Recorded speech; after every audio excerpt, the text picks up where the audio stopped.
করে ফেলছিস, এর জন্য তোকে শাস্তি পেতে হবে।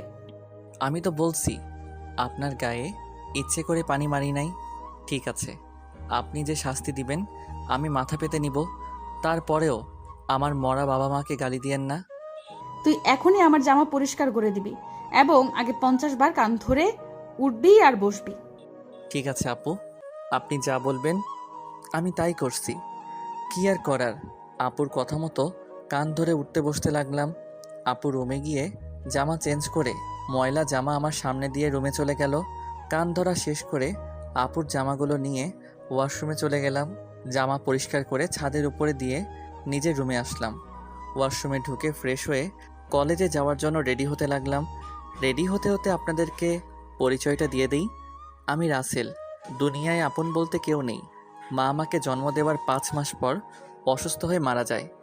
এরপর বাবা আমাকে লালন পালন করে। কোনো রকম এসএসসি পাশ করার পর আব্বু রোড দুর্ঘটনায় মারা যায়। আব্বু রিক্সা চালিয়ে আমার পড়ালেখার খরচ চালিয়েছে। বাবা মারা যাওয়ার 1 মাস পর ঢাকায় চলে আসি। রাস্তা দিয়ে হাঁটতে আসি, কোথায় যাব কি করব কিছুই মাথায় আসছে না।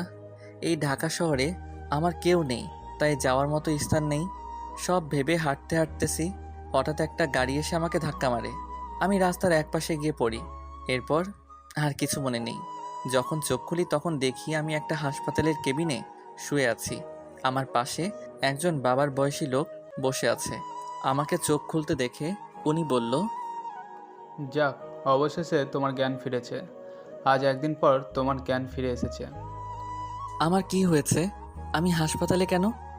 ওই দিন রাতে তুমি রাস্তা দিয়ে হাঁটতে হাঁটতে মাঝখানে চলে আসো। আমার ড্রাইভার কন্ট্রোল করতে না পেরে তোমাকে ধাক্কা মারে। তারপর আমি আর ড্রাইভার তোমাকে ধরে হাসপাতালে নিয়ে আসি। ও, আপনাকে অনেক ধন্যবাদ আমার জীবন বাঁচানোর জন্য। আচ্ছা, আমাকে বলো তো, তুমি রাস্তার মাঝখানে চলে আসলে কেন? আসলে দুনিয়ায় আপন বলতে আমার কেউ নেই। আম্মু জন্ম দেওয়ার 5 মাস পর অসুস্থ হয়ে মারা যায়। এরপর বাবা ছিল। 1 মাস আগে বাবা সড়ক দুর্ঘটনায় মারা যায়। এরপর ঢাকায় চলে আসি কাজের খোঁজে। এই ঢাকা শহরে আমার কেউ নেই, তাই কোথায় যাব কি করব এসব কিছু ভাবতে ভাবতে হাঁটতেছিলাম। তারপর কি হলো আপনি তো জানেন। কে বলেছে তোমার আপন কেউ নেই? আজ থেকে আমি তোমার সব। তুমি এখন থেকে আমার বাসায় থাকবে। আপনার পরিবারের মানুষ কি বলবে? আর আপনাকে তো আমি চিনি না। আমার পরিবারে আমি, স্ত্রী এবং একটা মেয়ে আছে। আর আমি হচ্ছি বাংলাদেশের টপ বিজনেসম্যান। তাদের মধ্যে একজন। নাদিয়া গ্রুপ অফ কোম্পানির মালিক রহমান সিকদার। নাদিয়া হচ্ছে আমার মেয়ের নাম। আমি আপনার বাসায় যেতে পারি, কিন্তু আমাকে কোনো কাজ দিতে হবে।